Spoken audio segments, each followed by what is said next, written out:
Started to feel like shit heading to the worst. I wouldn't even make a dial if you put me on the climb. Let me be there for a while. When I look into your eyes, I don't see the same smile. Probably blame me for the drugs I was on them before you found me. Hey yo, what's good? It's your boy Matt B. Welcome back to the channel. Thank you for checking out another video. If you're new to the channel, please hit that subscribe button. Please hit that subscribe button. Share this video, like this video. Yeah, share this video to any of your platforms. It only take a second to get your boy voice heard. If you disagree with what I say, and I hope that anybody checking out this video, if you're new to this channel, or it's just you just coming in to hear about this information, I hope that, you know, we don't have any type of disagreements on this one right here. So I'm just go ahead and get right into it. Harlem mom, after confronting men who groped her in the street. One of the craziest stories I've heard in a while, man. A Harlem mom was fatally shot after she and her fiance confronted a man who had just groped her on the street. Police say Monday, pressed for the search of the gunman or whatnot. Shadina Smith left her apartment on West 150th Street near Frederick Dulles Boulevard about 12:30 p.m. on January 16th, then rushed back to tell her boyfriend that a man had grabbed her, authorities said. So this is crazy. This is basically 12:30 in the afternoon, broad daylight. This is crazy, man. This is even, the time of the day is even crazier. The 26-year-old fiance and Smith, 29, went outside and confronted the Groper, sparking an argument that led to gunfire. The couple was caught in a hail of bullets inside the first floor hallway of the apartment building. That's crazy, man. The fiance was hit in the chest and left arm, and Smith was struck 3 times in the chest. Both were taken into Harlem Hospital, where Smith died. Her fiance has since been released from the hospital.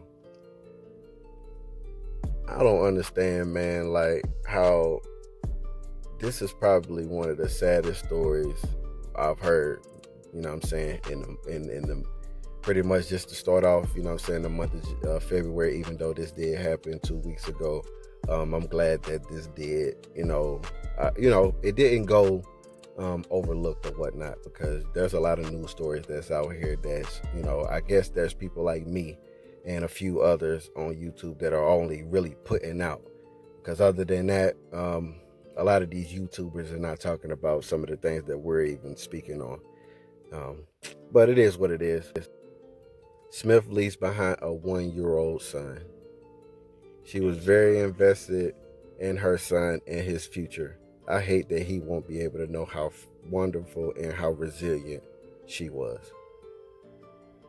I'm gonna end it at that, man, because it was a lot of things that that was also included into this this article or whatnot.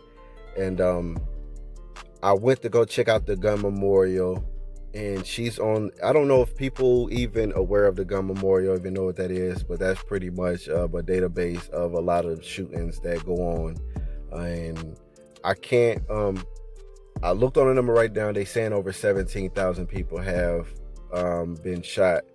I'm hoping, I'm praying and hoping, not praying, but I'm hoping that 17,000 people haven't died since January 1st, but at the end of the day, we're a month in, and we see a lot of these things that are going on, and things are being overlooked. These are the things that the mainstream media failed to even talk about.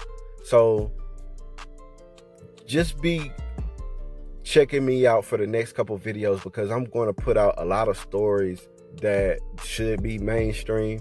And just like this one, it's sad that a lot of the blogs and a lot of these pages that talk about these type of stories, they're only doing clicks and what is it, like they're only copying and pasting this story onto many different blog sites, but they're not bringing any insight or any light to our situations. So that's why anybody who, anybody who's speaking on this, and anybody who's bringing light to these specific situations, I think that they need to be They need to be bigged up. I'm not telling people to big me up, but at the same time, I want people to realize the real issues that are going on in our communities. So I hope that this shows that this is a prime example of we do protect our black women.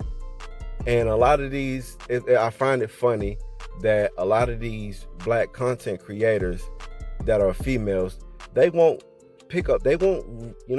speak on this story right here. And if they did, they'll probably find some type of way to bash and still put us all in the same category. But I just wanted to include that in there, that this woman was not a statistic. She had a child. We don't know if that the guy that she was with was the child's father or whatnot. That's besides the point. They said that she was a fiance, so there was marriage in the future. So, and at the same time, if you like I said, if you go check out the article, they had a lot of good things to say about the woman. You feel me?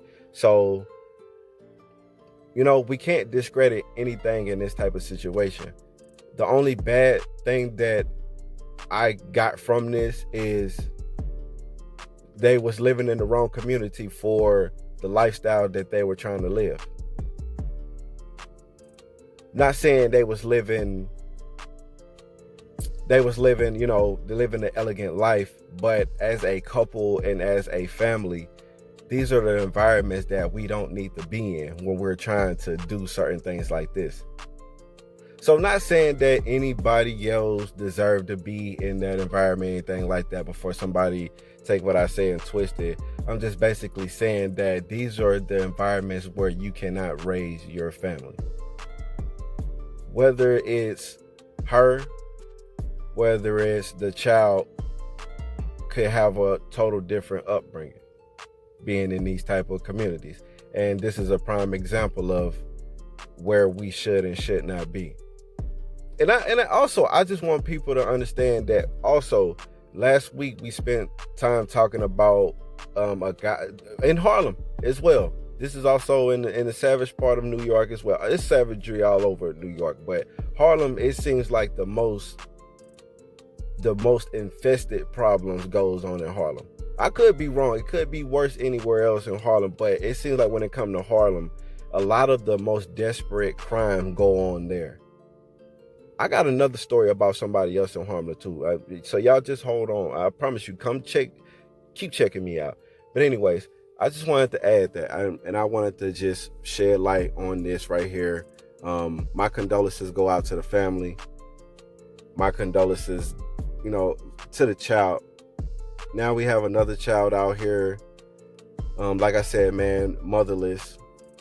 And a lot of the times, we can talk about a boy growing up out here without his father.